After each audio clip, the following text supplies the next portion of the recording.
নমস্কার বন্ধুরা, আপনাদের কাছে নিয়ে এসে চলেছি আবারও 10টি গুরুত্বপূর্ণ প্রশ্ন এবং তার উত্তর। তাই মনোযোগ দিয়ে এই উত্তরগুলি দেখুন, কারণ সেগুলি খুবই গুরুত্বপূর্ণ। প্রথম প্রশ্ন হলো, কোন গাছ আংশিক পরজীবী নামে চিহ্নিত? ক. ফণী মনসা, খ. চন্দন গাছ, গ.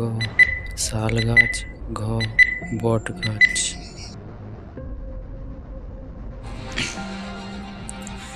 দ্বিতীয় প্রশ্ন হলো, বুদ্ধ চরিত কে রচনা করেন? ক. বাণভট্ট, খ.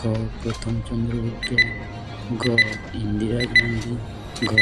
অশোক ঘোষ।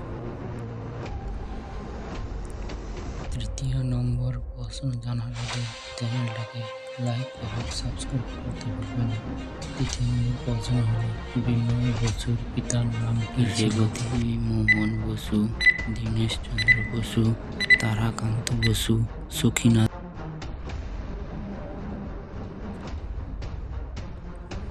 চতুর্থ নম্বর প্রশ্ন হল, পঞ্চশীল নীতির প্রবক্তা কে?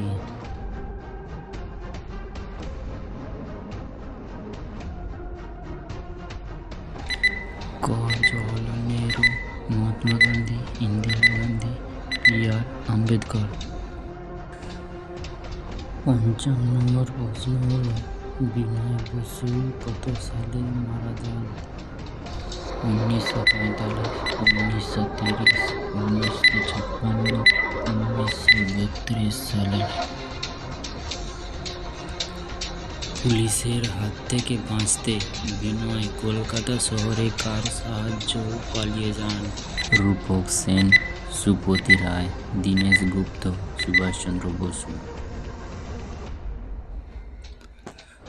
1928 সালে বিনয় ও তার সহযোদ্ধারা নেতাজি সুভাষচন্দ্র বসুর সঙ্গে কোন দলে যোগ দেন? স্বাধীনতা আন্দোলনে, বেঙ্গল ভলেন্টিয়ার্স, তেভাগা আন্দোলন, যুগান্তর দল।